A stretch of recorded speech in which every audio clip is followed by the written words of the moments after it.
Hello and welcome back to another episode of Supercoach Insider. My name is Ben. And I'm Chris. And I'm Swizz. And thank you for joining us. It is the hamstrung season, ladies and gentlemen. Just as you thought all the anarchy was done, just as you thought your teams were finished, fuck no. AFL Fantasy Gods has come in and absolutely reamed some people. Aaron Hall, I can't say, but I told you so, ladies and gentlemen. We spoke about that last week. Chris, Swizz, how are we today? Yeah, I'm all right. Yeah. I'm all right. Come on, Chris. Your season's slipping away. I logged. I don't know, man. I must have just been in fantasy land. I didn't really pay attention to my team all weekend because I was like, oh, I'm actually going pretty good here. Like, I'm thinking I've got a good score. I won 2 of my 3 leagues. I was like, oh, like I must have gone well. Look at my rank, and I'm like, drop 600 place. What? Like, how did that happen? And it's sort of what happened early in the season in that and this is my downfall of the entire year, really. When I was upgrading my defense, I paid up to get guys that were over 600k, and they all dropped off a cliff. And these value guys that people picked up for 500, and I'm talking about Sinclair, Dawson, and Sicily, are fucking killing me every single week. And I just don't have it. So that, like, those 3 alone cost me over 120 points on my guys this week. I'm running Doherty, who got 75. I know. How much does that hurt? Hey, Doherty, who I paid $5.75 for, maybe, and then I think I could have got Sinclair. I'm like, oh no, it's going to mess up my buy structure. And I've been hating on Sinclair for weeks. Well, my best defender was my new recruit this week, which was Stephen May. So I literally had I had Doherty for 75. It's gonna be May. Yeah, it is. Then I had Hewitt for 87, Crisp for 79, Shaw for 82, and Luke Ryan was second best with 93. So, like, these guys, Sicily, Dawson, and so Sicily, I think, went 130, didn't he? Or like 139, I think it was. 139. Yeah, 139. Sinclair went 150, and Dawson went like 140, right? So 144. There's 150 points straight up. That's the difference. So I only ended up scoring like 24.93, and I thought that was a good score. And I just got reamed by everyone. Yeah. Every man and his dog just took giant jump on my chest. How much does it hurt when your premiums falter? And then, so like I had Callum Mills 85, and then you have someone else that just bangs out a decent score. And you mean like Petraka, who also fucked me in the ass? Yeah, but even like Walsh went really well. Well, I paid 620k for him. I could have just got Petraka for 480, saved myself 140k, and he bangs out a 189. And like, obviously, he's been on a long stretch of bad scores. So, you know, whoever's stuck with him, they kind of deserve it. But like, fuck, man, I'm just getting reamed by these fucking other guys, just all in the same week, and like huge scores. Like, people out there with like 2,800 and shit, and I'm just like, I was like 2,500. Like, that's good. That's a real good score. Speaking of reaming, Manscaped, tidy up your front end and your back end at the same time. Manscaped.com. We are looking forward to some more product coming through as well. So Manscaped.com, go and check them out. Support those that support us. We are obviously going to be having some more sponsored ads coming through in the next sort of week or so from them. So stay tuned for that. Also, shout out as well to splashvodka.com.au. Go check them out. They have some really nice flavors. I actually checked out some reviews for lime. Apparently it's absolutely unreal, as well as I think it's raspberry. Not quite sure. Apparently I've got another shipment coming. Swizz, apparently he didn't send it to you, so I might give you some when you are up. I might give you some when you're up over the weekend, my man, and check them out. But hey, that's it. Before we do move on, otherwise we need to talk about socials. SC Insider 100. You can find us on Facebook, Twitter, and Twitch. Also all our audio platforms as well. So Spotify, Soundcloud, Stitcher, you name it, and on the YouTube, Chris. Yeah, so I've actually been a bit AWOL on the YouTube and on the podcast the last couple of weeks. You know, parenting and like responsibility and like life and stuff's getting in the way a bit. But keen to get on here and have a mix. But we can finally. I've heard the good news that we got our Google pin or something like that, Ben. Yes. Yeah, well, we still have to wait until the month just gone to kick over. But looks like we finally. It's weird because we went to your house, didn't work, so they've sent it to my house. Basically, in order to get any of the revenue, you have to confirm for the fact that you are not living in Russia. And that's pretty much it. I am not even I'm not even kidding you. So they pretty much like suspended every sort of person out of Russia because of the whole Ukraine situation. and you have to confirm your address. And in order to do that, they have to send a PIN. And Chris moved houses, and an apartment complex didn't go to him, so we had to redo it. But they said, "Oh no, you have to wait 3 months before you redo the PIN as well." So we finally got there. We'll see what happens out of that. But thank you, everyone. Loving and all the shout outs as well on Supercoach Insider on YouTube. Loving all the comments and feedback as well. Our channel's kicking off. It took us a while to get to 1,000, but we are now at 1.48. So pretty much only a smidgen off hitting that 1,500 sort of subscription as well. So really excited there. All right. I'd like to thank the mother-in-law and all her family for jumping on. I love And it. how about the YouTube, Swizz? Shouting out, I'm trying because I was. Chris just got that.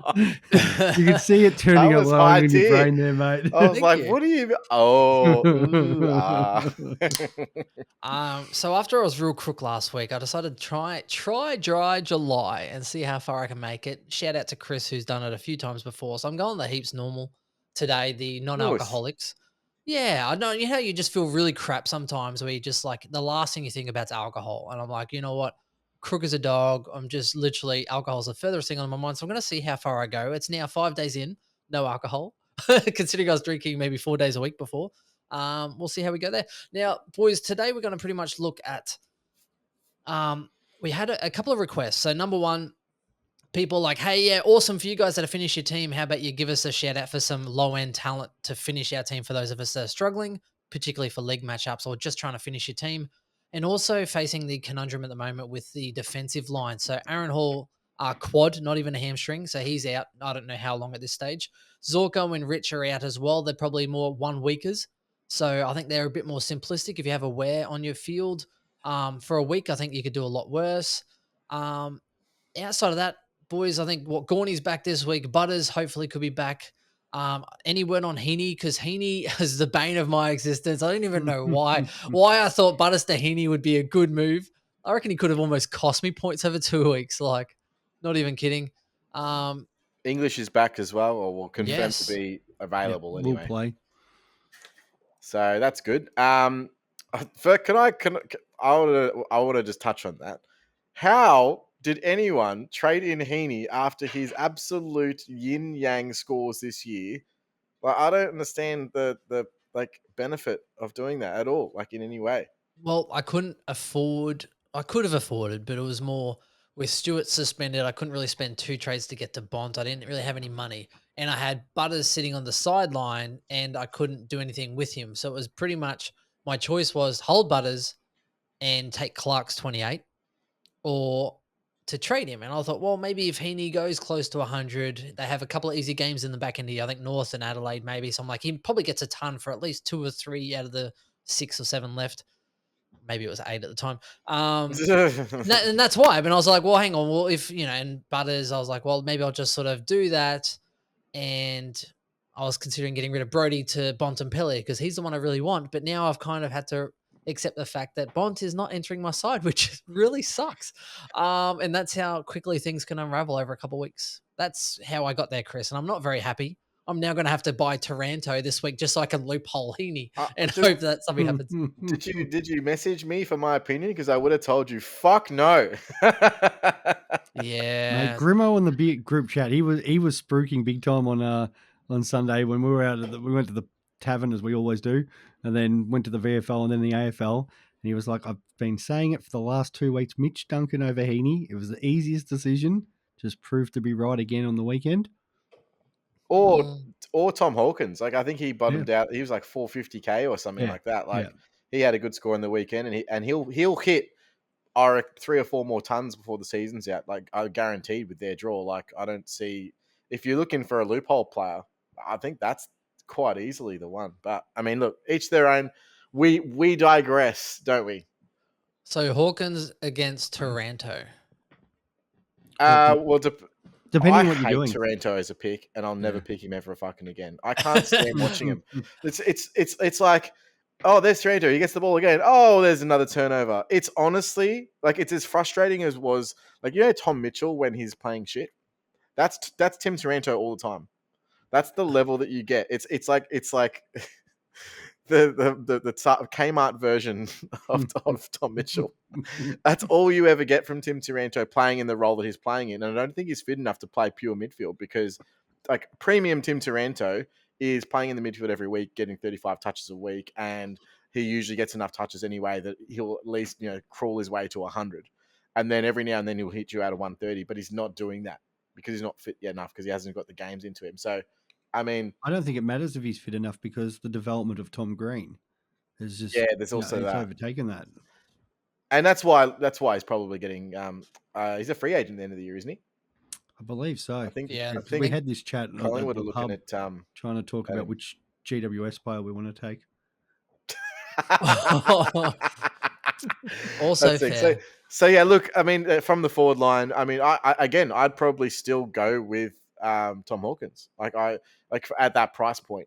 I mean, I don't mind Mitch Duncan, and this is, I suppose, we're on forwards. There's a lot of forwards at the moment that people are looking for as a value option for some reason, or maybe it's to get an F7 or to cover an injury or whatever it may be. But Mitch Duncan will have a short-term boost. So you could jump on Mitch Duncan. Obviously, while Stewart's out, he will get a boost for the next 4 weeks. But this is an unknown after that. Plus, there's the injury concerns with Mitch Duncan in the first place. So it's like a coin flip, right? You saw Coleman, last week. He's obviously defender forward. He'll have a 1 week or a 2 week burst, depending on what these injuries are like for Rich and Zorko. As soon as Zorko and Rich went down, he was absolutely sensational. That second half from him was huge, and everything went through him. He was looking at like a fairly decent score, but as soon as they went off, he has the Jake Lloyd seagull about him. Oh. Like he's the guy that's behind every single contest for that handball release, and I watch it and I'm like how? Like don't get me wrong, he uses it well by foot and he's playing his role, but no one's on him. Like within 5 meters of him, no one's on him. And they just give him tons of space and give him no respect. That may change. So, yes, I think he will have a couple of good scores, but I wouldn't be relying on bringing him in as a savior for your back line or your forward line. I don't think that's the right answer. Speaking of a savior, someone who probably could definitely need to be saved, Jordan De Goey, boys, is 416,000. Get out. Scored a 44, and he has a break even of 135. So if you have trades up your sleeve and you're going for leagues, he could kind of come strong at the end of the year. I don't know. I'm just saying he's going to be extremely cheap. Like he's going to be. Well, the role's still there. I was at the game, obviously, and the role's still there. He got absolutely towed. And I would have to say the whole midfield of Collingwood got absolutely towed. The only reason why Jack Crisp scored 79 was because he got 2 contested marks in the last quarter that boosted his score. And they were only contested marks because they weren't forward of the ball. They were in the back line with a shit kick that just put him in position that there was a contest there accidentally. It should have been uncontested. But contested marks are the second best scoring thing in Supercoach. So that plus a long effective kick, adds another 12, 13 points to his score.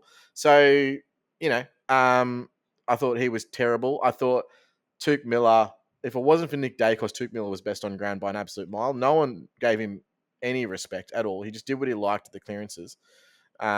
So yeah, those Collingwood mids.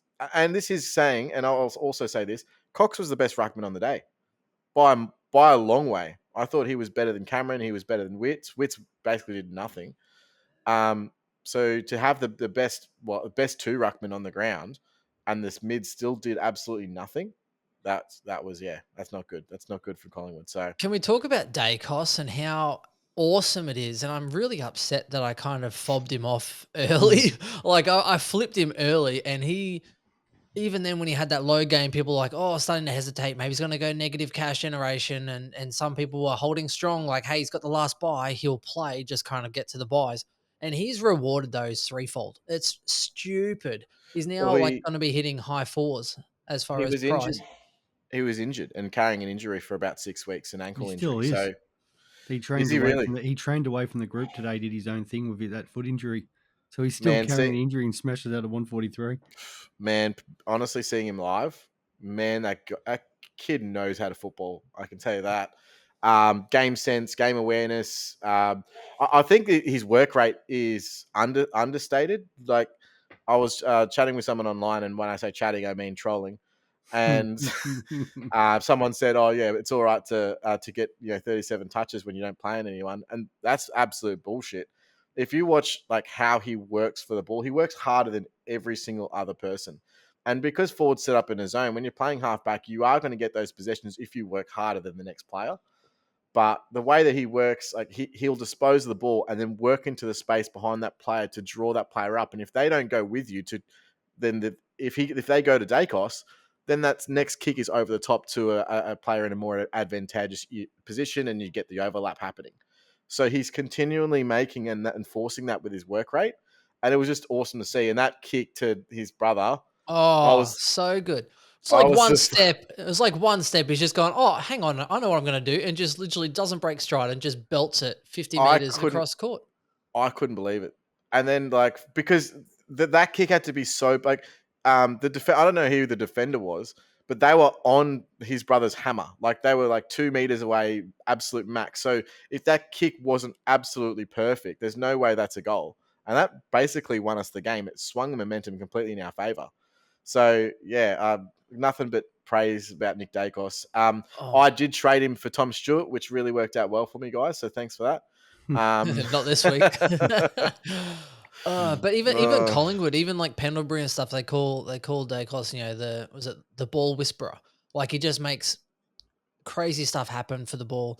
And even then, Buckley was talking about just the weekend, saying he's pretty much in the top 5 ball users in the comp already. You just want it in his hands. So I'm really, really excited about what he's going to bring. Sounds like you're speaking another language, because I watched none of the Gold Coast Collingwood game. I was watching the absolute flogging down at Geelong. So I'm listening to you Why talking would about you kicks and watch stuff that? like that. Or did you go to the game? We were over at my shout out to Dave and Maddie, because we had their birthdays. We went down to Pakenham and we were watching it. And a couple of the boys wanted to watch Gold Coast Collingwood, but we had a Geelong supporter there, and me and one of the other blokes also wanted to watch the flogging down in Geelong. So yeah, we ended up watching that instead, which was interesting nonetheless. Interesting. What a stitch up. Tom Hawkins, 448K. Chris touched on him before. I do like him on the run home. So Melbourne this week, obviously, break even is a of harder 87, one. so you don't even have to get him this week. Yeah, well, against Melbourne, so it's a little bit harder there. But after that, Carlton, Port, Bulldogs, Saints, and then the good finish home, Gold Coast and West Coast. So particularly that sort of last round is really appealing as well. Outside of that, we move up a little bit in price. So Mitch Duncan is 468,000. You skipped my Good. man there, mate. I can't believe Rosie bounced back No, I was well. going to say Dylan Moore. No. Oh no, Mate, I was Don't do that spooking to him big yourself. time last week. I know, I know but just you don't do were. that to yourself. Mate, have you In the seen wet, their good draw enough. coming up the next few weeks? Adelaide, West Coast, North, Saints, Gold Coast, and then Richmond and the Dogs. Like he's just going to carve. He's been carving all year. Oh yeah, of course. At that price, he's Jeez. actually good value. Dylan Moore. I know. But look at that draw, mate. Like if that's not the softest draw you'll ever get in footy. He sounds like a guy that sells regional tractors. Yeah, I'm sure he is, mate. But I just, I don't know. I can't do it. Watch him average like 100 over this period. Yeah, and good on him. But I can't pick any Well, more. mate, we're talking for our viewers out there who might not have much cash, and they might If you're a need that diehard fan, if you're a diehard fan, go nuts. Absolutely break a leg. Anyone else, if you aren't extremely desperate, I'd probably be looking at even Bailey Smith coming up soon. If you have the trades, I'd be kind of eyeing off him and also the round 18 DPP, because I'm anticipating, Boak might even swindle a DPP, or you're not too sure, but I'd be holding off if you aren't desperate for a forward and you're trying to look at a swing player, or you have some trades up your sleeves and you want to go for leagues. Bailey Smith is someone who could really pinch hit you in that finals run home. So I'd be sort of looking around him. And I'd be looking at some DPP changes to see if there's something you can do for your side that none of your opponents in your leagues will have. And if you have trades, I'll be looking at that. The other one there is Tom Lynch, guys, because he's obviously got the propensity to drop some really big scores. Only 469K, but he plays Gold Coast this week, North the week after. Does have Freo and the Brizzy Lions, but then Port, Hawks, and Essendon in the last 3. So you can make a case that those teams are going to be putting the queue in the rack, because they probably won't be making finals by that stage, and Tom Lynch could just waltz in and kick a bag every week. So I don't mind that. That's I suppose these guys are all guys that can pop off, but we're not looking for them really to be an F6, right? Like You'd prefer they're not to. Like I was just looking through. I can't believe like 2.5% jumped on Peter Wright 3 weeks ago, but that move's actually paid them, paid them out in spades at the moment, and that because since then he's gone 115, 105, 87. So you're just looking that if you can find the right one, F6 fine. In a perfect world, you want a loophole, and if you're in Ben's case and you're trying to get Heaney off the field each week, well, great and that. But yeah, we've talked about it. You're just trying to look for somebody with a soft draw for the next 5-6 weeks that might have the, knock out a couple of big scores, especially if you're playing leagues and get you that win. So as you Yeah. said, Tommy Lynch is not a bad option there. But outside of that, it's just like Do you Rose. reckon Liberatore is going to have that role for himself now, or do you think that when Bailey Smith comes back, it's going to influence a little bit? Because he's been killing it as far as he's been really ball hungry in that midfield, averaging 121 over the last 3, 117.8 over the last 5. He's killing it at the moment. Well, the other thing is, what have we had any news on Trelaw? Because wasn't it rumored that he did a hammy over the weekend? There's mixed reports about him maybe even getting up, or he might miss one, or he could. Like the Bulldogs have been a bit cagey about that. So that's unlike them. Yeah. Well, the problem is, like, let's call it awareness then, because that's probably what it is. You can't play him because he's got the dodgiest hammies in the AFL. So it would be absolute. Now, I suppose the doggies are at this point, right, where they go, all right, if we don't win, we're putting the kill in the rack as well, because they are basically on the precipice of not making finals and they need to win. So they might play him and it could backfire, or they get a win because he's playing, So that's probably where they're thinking. Either way, I don't think you can bank on Trelaw for the rest of the season, guys. So that reason alone, Smith comes back, but perhaps Trelaw's not there. I think Libba's probably easily the best option remaining outside of Bont, of course. Any update on Bruce? Playing VFL this week, 2 weeks away. Okay. So, and me, like most, are hoping that Bruce coming back will result in more mid-time for Bont, which could force someone like a Libba out, but we'll wait and see on that one. But that could obviously also impact. But I think those guys are definitely they are a cut above. Yeah, like quite clearly. So if you can get the money to get that, then great. But I think most people are looking to spend one trade only, which most likely means less than the value of their guy or equivalent, and therefore they're looking at all these other value options, or they're looking to try and trade up their rookies to an F7, and then they have a swing between mid and forward or something like that. I think that's where Hobbs and Ware you watched the game on the weekend. At what point do we finally go, Isaac Rankin, you are an actual jet?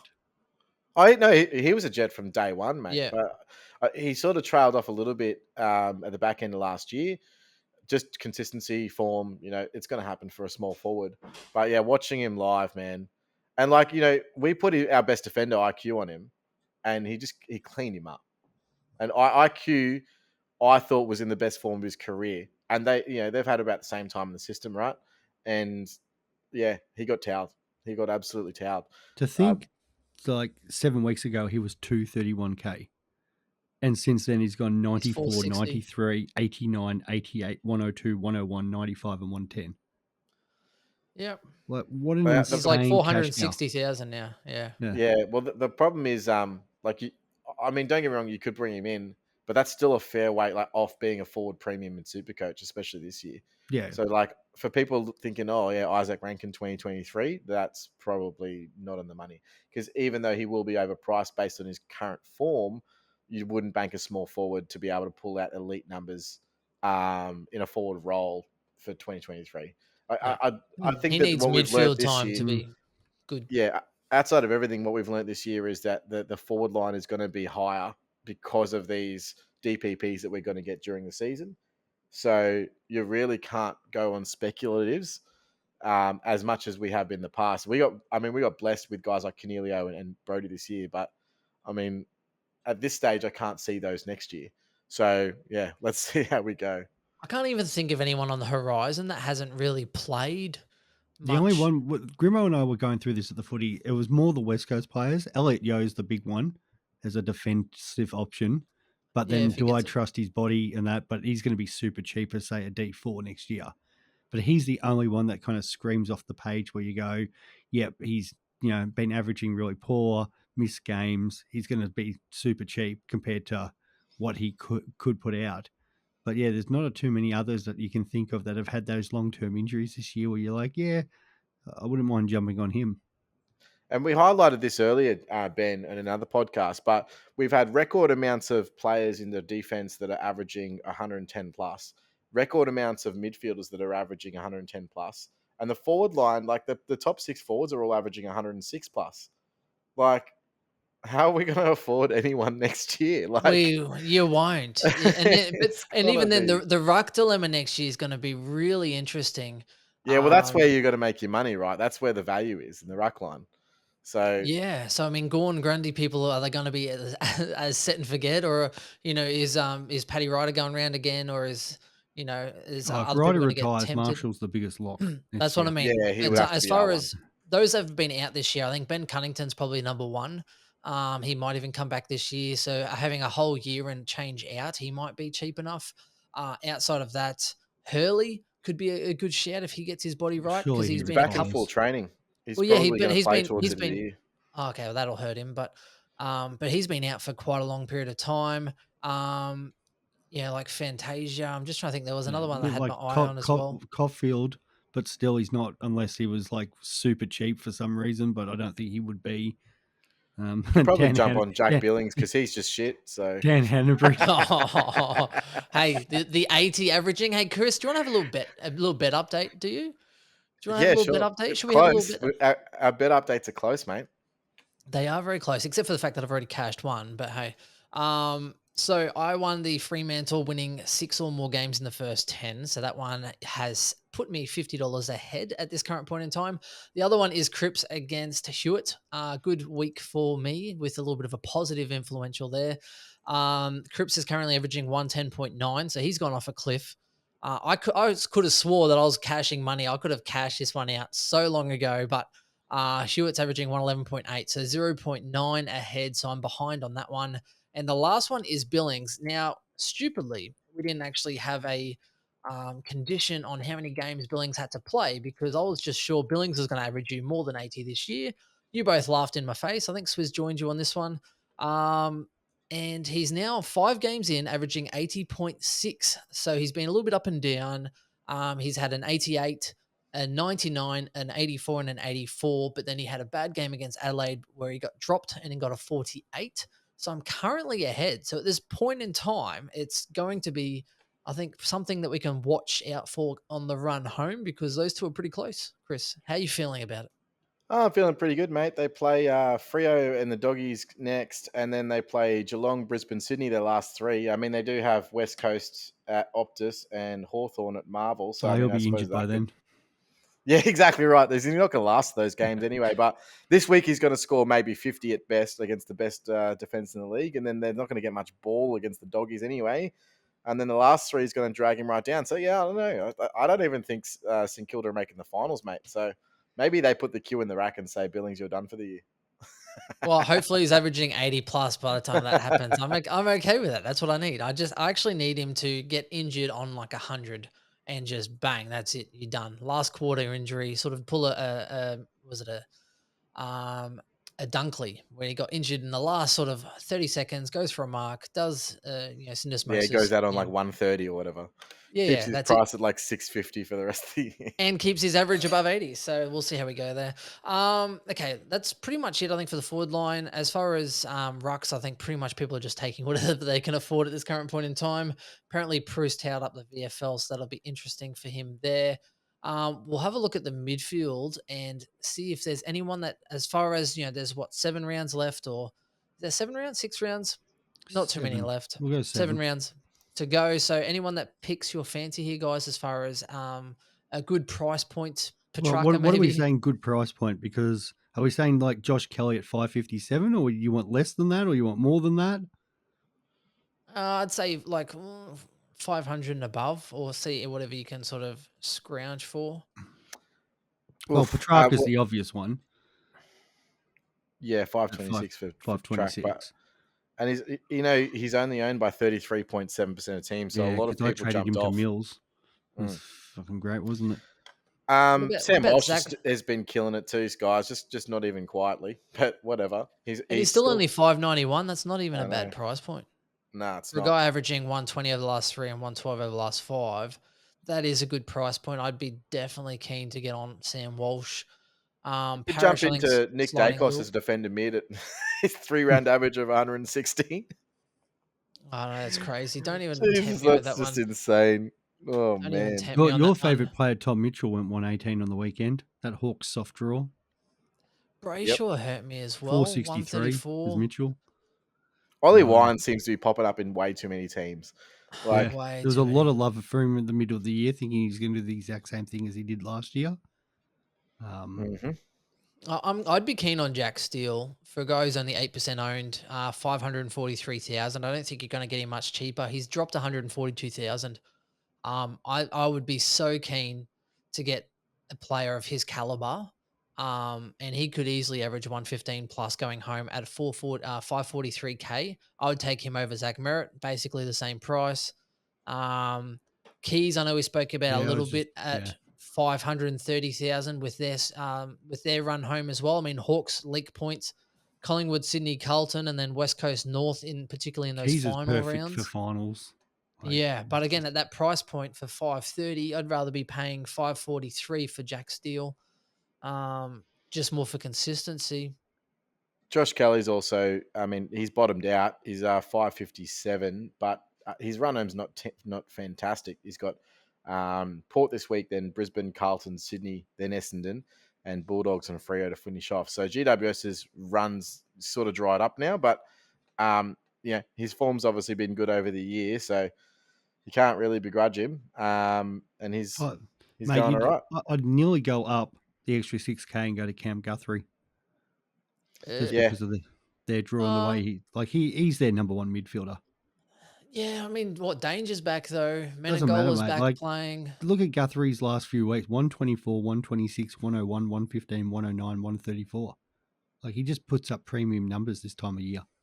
Yeah, but they also played Adelaide, Bulldogs, West Coast, Richmond, and North in that period. I wouldn't Have be you seen doing who it. they play on the run home anyway? Like, Yeah, they outside have of Melbourne and two Carlton, good like, games. 2 good games. mate, they got Port and Bulldogs would be shot by then when they play them. I don't know. Guthrie has let too many people down previously. He's only averaging 101 for the year. I think he goes on runs and then Yeah, goes that's the thing. But I'm disappearing. saying he goes on runs and they play like 4 games in Geelong. Anyway, Geelong are a completely different team down in Geelong. Just smash Yeah, their points. that's why I love the Hawkins in the forward line. Hawkins That's the one pick, I'd yeah. be getting. Yeah, you know why they're hard to play down there, Swizz? It's because they all have 2 heads in Geelong. we're not talking about Tasmania, right? Tasmanians, No, mate. I know. All right, You're talking about the Billings Dolphins. Let's jump into defense. Let's jump into the Defense. defenders. Okay. I'll So start the up. number one's clearly Jordan Dawson, guys, because if I had the money, I would have jumped on him, but he's now too expensive. He's 626K. He's got a 5-round average of 125 and a 3-round average of 140. Like, I wanted to get on him last week, and I just didn't have the cash because he was already what was he last week, like 590 something, or he would have been close to 600K He anyway. was.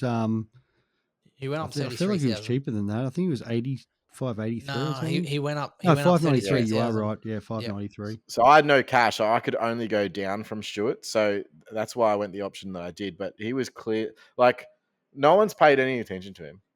He just runs around, like, and they continually feed him the ball. Continually. It doesn't stop.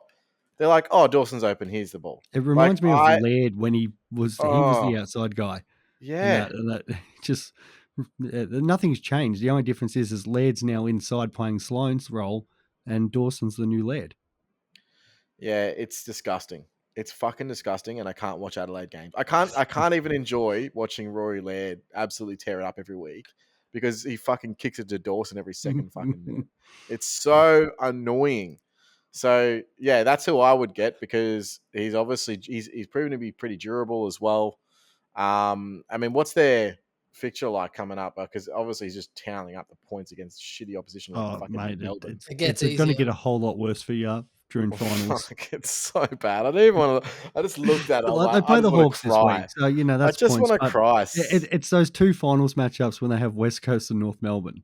Can he just do something dumb like punch No. someone in the gut and get a week or something just to make it like a little bit more Nah, bearable? Dawson's like a poster boy. He's such a good kid. Just let him be. So frustrating. Let Like, him not be. owning him. Sicily's the other one that frustrates me because as a non-owner and Oh. everybody else has him. He breathes and he breathes and he gets points. I was looking like I He's the was new looking Blunt. the scores, right? Like everyone was Yeah. like, "Oh no, don't go for intercepting defenders because they're not going to score very well." I look at end of the first quarter, he's on like 39, and I'm like, what? He's got no marks, so it's just he had one mark for the day. He had a lot of loose meters marks. gained. You know what he's Picking getting? long. Loose disposed. Like the ball's just going over, and he's the one picking it up. It's the loose ball gets. Yeah. So he's not marking. He's just so on his own. There's no one around who's just like, oh, I'll just take that ball. Thank you very much. Belting And then it kicks long. it 60 meters down the dude. Honestly, it's Because we're Okay. watching. We're at the Richmond game watching his DT to Supercoach scores, and at one point he's like 50 DT, 100 Supercoach, and we're like, what is this bullshit? I couldn't handle.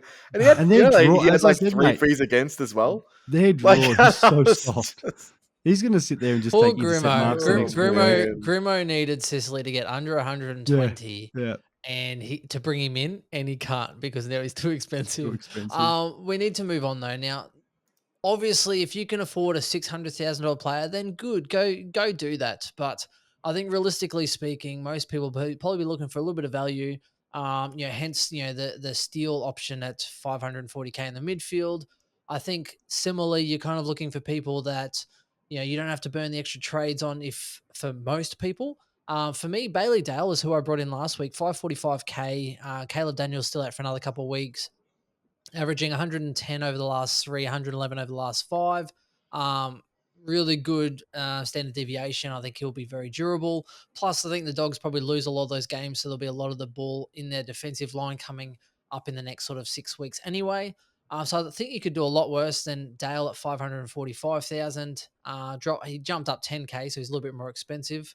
Boys, what do you think? Outside of that, Yeah, mate, that anyone was bringing annoying in me Crisp? because I was at the candlelight concert here, the Coldplay candlelight concert, and I'm like, before I go in, I'm like, oh yeah, Bailey Dale's doing all right, and then I'd like see the score afterwards, and I was like willing to chuck my phone, but luckily I got Dawson anyway.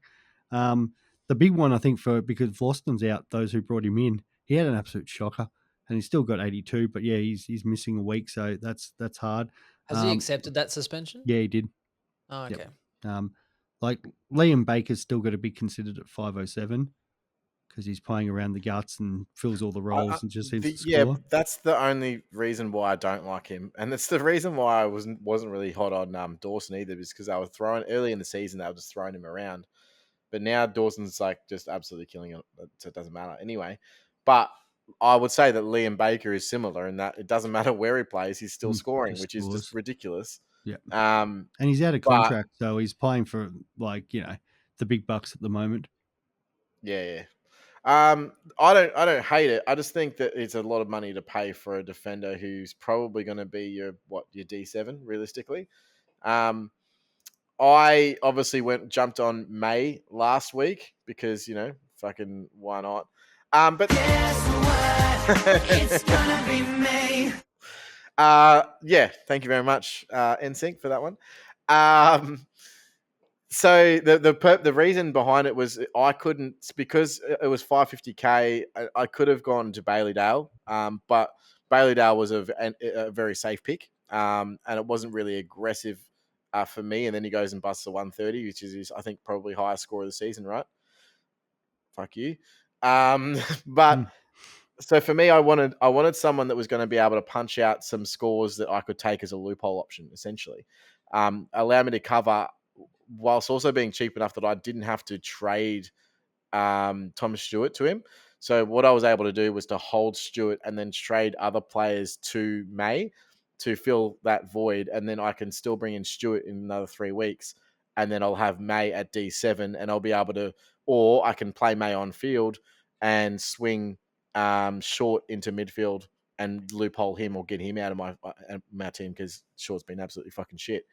So that was the plan, and it seems to have half worked because obviously May got 108, which was fantastic, but and I do think that he's value. I think now he's even cheaper, so I think he's like 380k, and I paid 397, so a little bit cheaper, but he's going to be bouncing back up now. So if he's someone that you're looking at, that's I think that he's the best value player under 400k by an absolute mile, and I would say probably under 500k because before he got knocked out on 15, he was averaging 97. Not a single player that is available for that price can say that over the stretch of games that he was doing. So what was 10 game average of 97.4. You can do a lot worse for 380k. And if you are looking for someone to be a D7 to be able to loop, I think that he's also a good option there because he will, drop some 70s and 80s that you probably don't want on your field if you can avoid it. But he's also going to be that 108 to 105 to 140 player sometimes. So he's got the monopoly on kickouts. He obviously takes intercept marks. He's got multiple ways of scoring through spoiling. The way that Melbourne moved the ball through the back line. When they're winning, he's a big part of the reason why. So I definitely like the May option. Again, if anyone under 500k, I'd just be looking at May. Yeah, I don't think there's anyone better. There's only one. There's only one I throw up against him, and I think I still lean towards May, but Luke McDonald again becomes an option because Aaron Hall's done. So last week when we spoke and we we're like trying to find Stewart replacements, and I felt like we had quite a few good cheaper options. But then we did talk about that risk versus reward. Those cheaper options were cheap because they were injured. Zorko then does a hamstring. Hall then goes and does a quad. So if you took one of those cheaper options, unfortunately, you obviously would have been stiffed. Boston gets himself suspended. Correct. So sorry, I didn't come on the pod last week, so I couldn't just hammer the public with my. No, we did say there were a lot of risk in them, but some people might want to take that risk, whereas there were some safer options. So we did say Dale was a safer option in that sense. But yeah, Stephen May 379,000. I was going to toy up the same notion there with Luke McDonald. I don't know how bad the injury is at the current point in time to Hall, but 417,000. Basically, you saw he got 104. So when Hall's not playing, there is a direct correlation between Luke McDonald doing better because he then becomes the extractor. He then gets some kickouts, etc. So he will do well while Hall is out, and it just depends on how long that will be. Yeah, so, and he's put up a couple of really good scores this year. The 140, the 132, 127. So yeah, it is. It's very interesting owning him as in draft, and pretty well much when Hall plays, he sometimes becomes my bench option and that. And when Hall's out, he's just straight into my defense because I know he's going to go bang. So I don't mind him. If they come out and say Hall's done that for the year, and that, then yeah, the temptation is very much there. Yeah, I like that one. Otherwise, I think basement price is May. At a cheaper option, Bailey Dale's probably the best option as far as a reasonable price. And then outside that, it's basically paying up. Dawson, Sicily, Sinclair, you take your pick. I think they're all very, very good options. Sard as well as 558,000. Would you go Sard or Dale for the splitting 13,000? Yeah, I didn't mind Sard last week, and that I thought he was a legitimate option. Just the way the Blues play the ball through him. So I think you could go either way there. I think the only thing is Caleb Daniel does come back, even though Bailey Dale can still score. Where Sard, Zach Williams has got to, I guess, come back at some point as well. But I feel like Daniel comes back before Zach Williams. Yeah, he does. I think Williams is still 3 to 4. I think that pretty much wraps up those options, to be honest, guys. It's about whatever you can afford, and then just look for that value where you can, and try and finish your team the best way you can, whether that's getting a loophole or whether you, if you have those trades available, then I'd be sort of looking at being aggressive and trying to get some of those point of difference players coming in. Worst case scenario, what is it, round 17 this week? So that way, by the end of this week, next week, we'll actually have DPPs to talk about and see if there's anything changing. I'm hopeful. I'm wondering whether Boat gets DPP or Marshall gets DPP or whatever's going to be happening. So I think there'll be a little bit more data in there. Double H, mate. That's the one we want. Double H. Yeah, Himmelberg will be a defender forward. Should definitely be. Fife, I'm wondering how many games. Whether I think you have to play probably more than he has, but Fife will probably be a forward next year at this current point in time at this market because he didn't even do one. I think the commentators are talking about in the fourth quarter. Fife hadn't even had one CBA. Was playing 100% forward. So it's very interesting as far as him and his future prospects. So I'd be keen to see on that. Swizz, you know what time it is now? Your favorite time to finish the podcast? What do we need? Yeah, VCs and Cs and Oh, all that sort of stuff. Um, it looks pretty straightforward this week, doesn't it? The Thursday night game, Yeah. Geelong, Melbourne. Like, it's hard not to go against Clary for anything at the moment because he just seems to be the best player in the comp and flying. So It's got to be Oliver and Tennille, right? Like I yeah, don't and think that there's. it just Yeah. feels like there's nothing else that really stands out to me that goes. Maybe Mills gets on the backs back up and that, and maybe he's a better option than Oliver, but I still would prefer Oliver. But there's nothing else that really stands out this week with Neil being the obvious one playing the Bombers. yeah. Unless you have a late loophole player, then I could kind of see the value in going Neil VC into like a Walsh or something against West Coast. I think Walsh would be very serviceable and kind of do what some people did last week and put the VC on Clary and put it as their sort of captain option. So that way they have a backup in case it falters. But I think you're right. I think most people, and it's been safety in numbers the last couple of weeks because I think we were talking about, Clary has to be either your VC or your C. And he was taken, I think, by about 3,500 out of the top 5,000. So only 1,500 people out of the top 5,000 missed out on that VC or C. So safety in numbers, particularly at the top of the field, Clary into Neil will be extremely popular. Otherwise, I don't even mind going Neil VC into a Laird or a Walsh if you have him. If you have Quick captains and turnaround though. vice captains in draft league, try to find one of your Pies players this week. God, North Melbourne League points. Got to really feel for them at this point, but yeah, easy day for your boys this week, Chris. Yeah, mate. I don't even think they're going to play Darcy Moore, even though he's available. It's actually a bit of a joke. There's actually like a poll on Twitter I found is like, should we play Darcy Moore if he's available? It was 93% said no. That's interesting. So Crisp should actually get 100 then. Is pretty much what you're saying. Dacos to Yeah, get 40 touches. VC Chris for the 150 win. He hasn't hit a He's- 150 he's- this year yet. No, I but he reckon does. like He did Tim back up Mitchell. really well after his stinker early in the year. I'd like to So- see Tim Mitchell put a VC on Dacos. He should do it. That'd be the best thing ever. VC Dacos, 40 touches, goes like 160. Kind of like Sam Walsh in his first year. Remember how Yeah. Sam Walsh has banged out a couple of big scores in his first year? Absolutely ridiculous. Good times. He could Great get classic hits. 40 touches. That's true. Oh, That pretty not much so wraps bad. us up, guys. That does. Any other points that anyone wanted to bring up? I think that's it. Chris, you've done your individual team pod this week? No, we'll be either later tonight or early tomorrow. It'll be out. That sounds good. Might have a little special announcement Don't need to say later anything in the more, week. mate. That'll do. That'll do. Swizz, you doing Yeah. your team pod or are you just No. doing your normal weekly on a Thursday? Yeah. Just this week on Thursday. Okay, no worries. I might get mine out a little bit earlier as well so I can tell everyone how excited I was. I was upset because Hobbs was out, so I ended up I had to go Dale. If I realized Hobbs was in the team, then I would have gone Dawson because I only needed to have the one trade and not two. But that's an issue of my life. I'll get mine up online probably tonight. But that's it, guys. Thank you very much. Like, subscribe, leave some comments as people have been doing as well. And let us know what thoughts you want coming into the final time of the season. I've got some thoughts as far as the finals week and a little bit of a recap. Let us know what you'd like to hear from us coming forward to make this more interesting for you. And that's it. Yeah. Thanks for having us. Thanks, guys. Cheers. See you guys. Bye.